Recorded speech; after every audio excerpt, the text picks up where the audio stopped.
An Outlaw Thanksgiving. The Chicago and Rock Island Express roared into Omaha, Nebraska, one November day in 1896.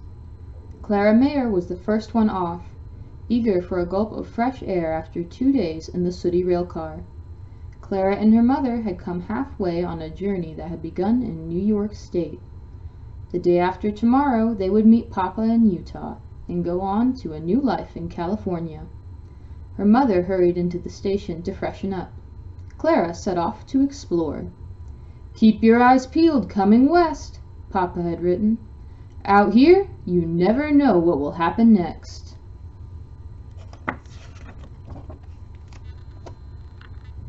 She heard a hubbub of strange languages and accents. Immigrants and roughnecks rubbed elbows with travelers in fine clothing. Clara spotted a poster on one wall. Pinkerton's National Detective Agency. Wanted. $4,000 reward. For train robbery, cattle rustling, bank robbery. Robert Leroy Parker, alias Butch Cassidy. "I'd sure like to meet him," said a voice. Clara turned in surprise to find the newsboy from the train. "Butch Cassidy? But he's an outlaw," she said.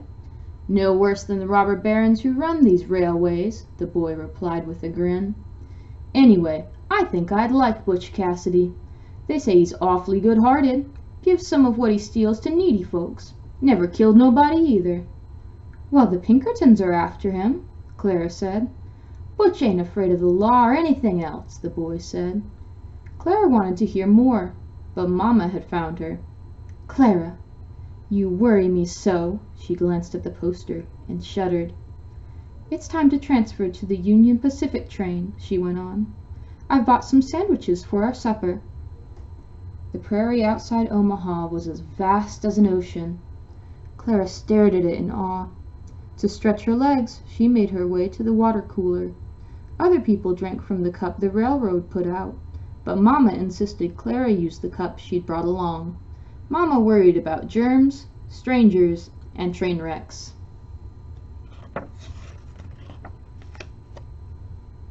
Lamps came on, and the sun sank down below the endless horizon.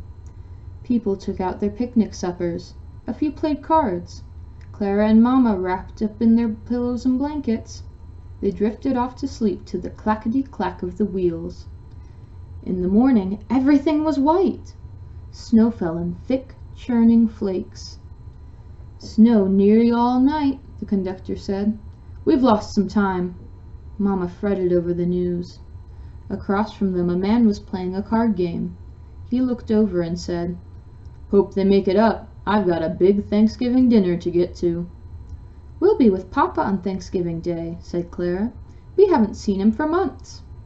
"He went to California to start his new business." The man tipped his hat to Mama. "Clara, we don't know him," her mother whispered, but Clara thought she'd made a friend. He told her his name was Mr. Jones.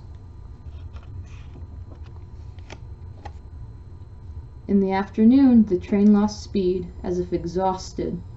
Finally, with a shudder, it stopped.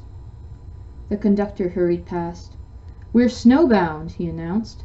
"Big drifts blocking us. We'll send for a plow as soon as it stops snowing." "Mercy," Clara's mother said. "My husband expects us in Ogden tomorrow." "You won't make it," said Mr. Jones. Mama clutched Clara's hand. "Don't worry, Papa will wait for us," Clara assured her. They sat in the car all day, huddling in their blankets, trying to make their food last.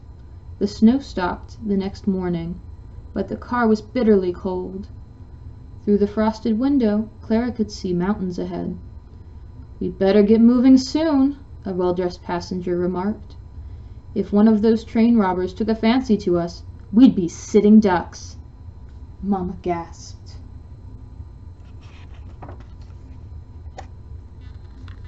They heard bells jangling. A sleigh drew alongside the train.